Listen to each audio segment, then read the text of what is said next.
Oke, standby, kamera ready, sound ready, 3, 2, 1, action. Bismillahirrahmanirrahim. Assalamualaikum warahmatullahi wabarakatuh. Alhamdulillahirrahmanirrahim. Segala puji dan syukur kita panjatkan kehadirat Allah Subhanahu wa Ta'ala atas limpahan rahmat, nikmat, dan karunia-Nya yang tak henti-hentinya menyertai kita hingga hari ini.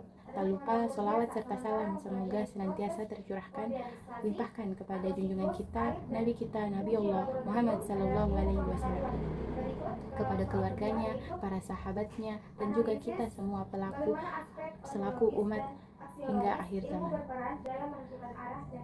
Pertama-tama, perkenalkan, nama saya Gita Ramadhani dengan NIM 2431210068, program studi Pendidikan Agama Islam, Fakultas Agama Islam, mahasiswa semester 2, Rombel 2. Yang saya hormati Bapak Darmansyah, SPDI, MPDI, selaku dosen pengampuh mata kuliah Filsafat Ilmu. Dengan penuh hormat, izinkan saya pada kesempatan kali ini menyampaikan video tugas akhir ujian tengah semester mata kuliah Filsafat Ilmu.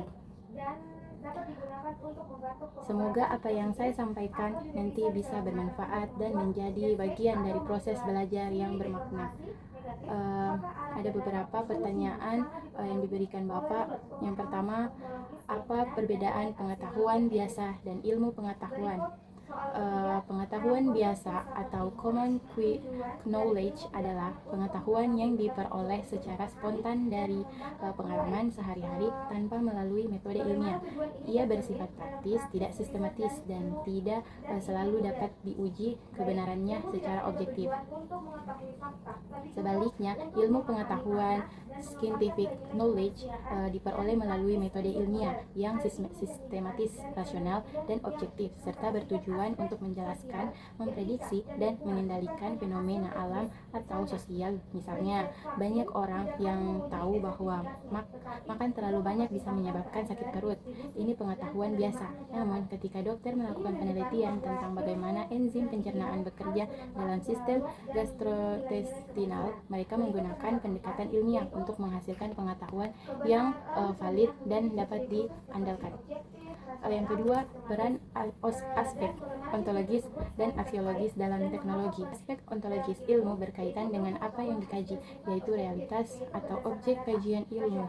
Sedangkan aspek aksiologis berkaitan dengan nilai atau tujuan dari penggunaan ilmu tersebut dalam konteks teknologi. Pemahaman ontologis memungkinkan ilmuwan mengidentifikasi struktur realitas, misalnya struktur atom dalam fisika kuantum, sedangkan aspek aksiologis membimbing apakah pengetahuan itu digunakan untuk tujuan yang baik atau merugikan. Contohnya, teknologi AI saat ini dapat dimanfaatkan untuk pelayanan kesehatan yang lebih efisien, tapi juga bisa disalahgunakan untuk manipulasi opini publik. Di sinilah nilai etika aksiologi ilmu sangat menentukan arah dan dampak dari teknologi tersebut.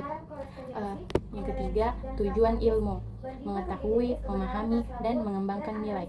Ilmu tidak hanya berfungsi untuk mengetahui fakta, knowing, tetapi juga memahami makna dan fakta tersebut, understanding, dan menggunakan untuk membangun nilai yang berguna bagi kehidupan.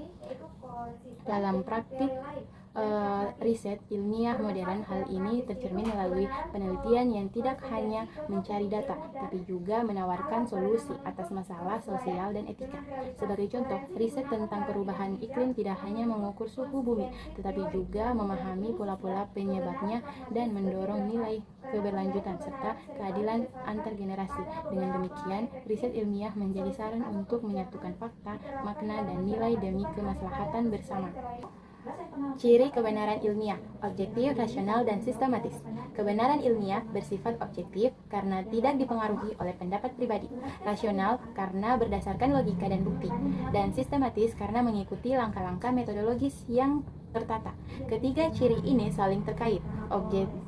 Objektivitas menuntut rasionalitas dalam penilaian, dan rasionalitas hanya bisa dicapai bila prosedur yang digunakan sistematis. Misalnya, dalam uji klinis obat, prosedur harus dijalankan secara sistematis. Hasilnya harus ditafsirkan secara rasional berdasarkan data, dan kesimpulannya tidak boleh dipengaruhi oleh kepentingan pribadi. Ketiganya penting agar hasil ilmu dapat dipercaya dan digunakan secara luas. Dan yang terakhir, perbandingan kebenaran, korespondensi, koherensi, dan pragmatis dalam ilmu sosial. Kebenaran korespondensi menyatakan bahwa suatu pernyataan benar jika sesuai dengan realitas atau fakta empiris. Koherensi menilai kebenaran berdasarkan konsistennya dengan pernyataan atau teori lain dalam suatu sistem pengetahuan. Sementara pragmatis menyatakan suatu pernyataan benar jika terbukti berguna dan dapat diterapkan dalam praktik. Dalam ilmu sosial, kebenaran pragmatis seringkali lebih relevan karena realitas sosial bersifat dinamis dan kompleks. Misalnya, teori pendidikan yang berhasil meningkatkan partisipasi belajar di komunikasi tertentu dianggap benar secara pragmatis, meski belum tentu sepenuhnya koheren dengan teori lain atau dapat dibuktikan secara eksak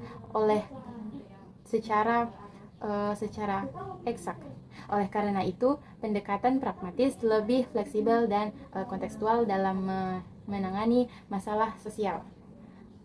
Sekian yang bisa saya sampaikan dalam video tugas akhir mid semester ini. Kalau ada kata-kata yang kurang tepat atau penyampaian saya masih banyak kekurangan, saya mohon maaf sebesar-besarnya. Terima kasih juga saya ucapkan kepada Bapak Darmansyah, SPDI, MPDI yang sudah membimbing kami selama perkuliahan, dan juga kepada semua teman-teman yang selalu memberikan semangat dan support dalam kegiatan belajar.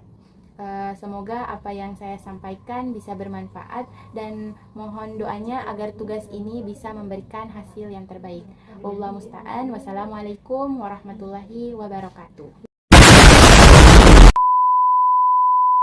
Waalaikumsalam warahmatullahi wabarakatuh. Oke Kia.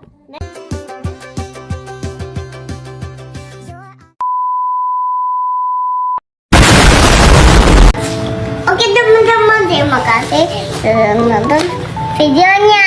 Waduh, gaya banget sih lo.